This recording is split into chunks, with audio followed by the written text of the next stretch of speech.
Salut tout le monde, c'est Soulouf, j'espère que vous allez bien. Dans ce court chapitre, nous allons voir les fonctions. On va voir comment déclarer, comment les utiliser, quelles sont les limites d'une fonction et dans quel cas on peut en créer. D'abord, pourquoi créer des fonctions? Alors, une fonction sert surtout à ne pas se répéter. Imaginez que vous avez mis en place un bloc de code. Et ce bloc de code, vous allez l'utiliser à plusieurs reprises dans votre application. Le mieux, c'est de créer une fonction avec ce même bloc de code à l'intérieur. Et là, vous pourrez utiliser ce bloc de code partout. Et pour créer une fonction, on commence toujours par le mot-clé function, suivi du nom de la fonction avec des parenthèses et des accolades. À l'intérieur des parenthèses, on va mettre ce qu'on appelle des paramètres. Les paramètres, c'est au cas où si par exemple vous avez une fonction qui va renvoyer différentes valeurs. Mais ça sera toujours la même manière de créer ce code, mais il devra envoyer des valeurs différentes pour des cas différents. Par exemple, ici j'ai mis en place une fonction qui va faire de l'addition. À l'intérieur des parenthèses, j'ai mis deux paramètres, A et B. Je mets juste en bas, return A plus B. Cela en fait va juste stocker la valeur A plus B. Comme ça, dès que j'ai envie de faire de l'addition, je vais juste faire appel à la fonction addition. J'ouvre les parenthèses et à l'intérieur, je mets comme valeur A, je mets 11 et valeur B, je mets 12. Et là, la fonction va directement remplacer A et B par les valeurs que je viens de mettre et faire une addition. Et ici, j'ai mis le mot-clé return. Return, cela veut dire tout simplement retourne ou stocke le résultat final. Parce que si on ne mettait pas de return, la fonction ne sera pas retournée, il n'y aura pas de valeur qui va s'afficher. Dites-vous tout simplement, à chaque fois que j'écris une fonction, je vais mettre un return à la fin, afin que le résultat final soit retourné, tout simplement. Maintenant, nous allons passer à la pratique. Pour commencer, on met le nom de la fonction. Ici, j'ai mis addition. J'ouvre les parenthèses, les accolades. Et puis à l'intérieur des parenthèses, je mets A et B comme paramètres.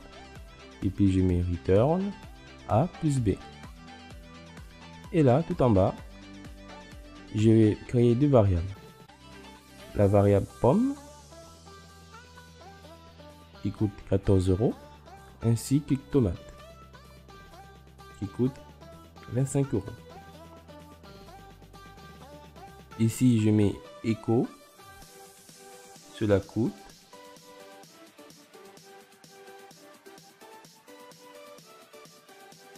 Je fais une concaténation de addition. Je remplace A et B par pomme et tomate. J'affiche. Voilà. Cela coûte 39. Ici, je peux faire une concaténation encore et mettre le signe euro. Et voilà, cela coûte 39 €.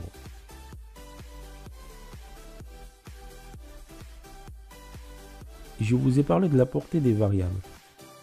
Alors ici, je vais mettre aussi un exemple. Une variable name qui contient la valeur Léo. Et je crée une fonction myName. Et je retourne juste la variable name.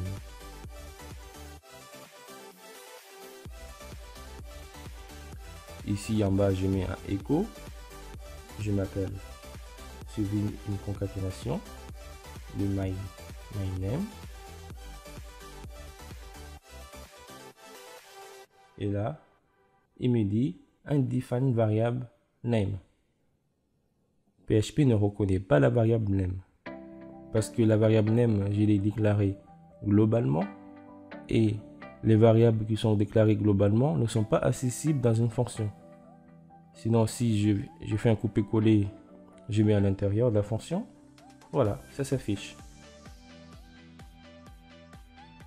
Mais si à l'inverse, j'ai envie de faire appel à la variable name qui se trouve à l'intérieur de la fonction, mais à l'extérieur. Je mets echo de name.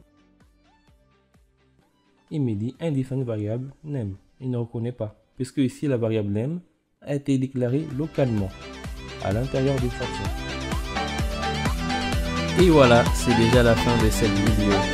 Si tu as des questions, n'hésite surtout pas à les poser via les commentaires. Si ce n'est pas déjà fait, alors qu'attends-tu pour t'abonner afin d'avoir les notifications?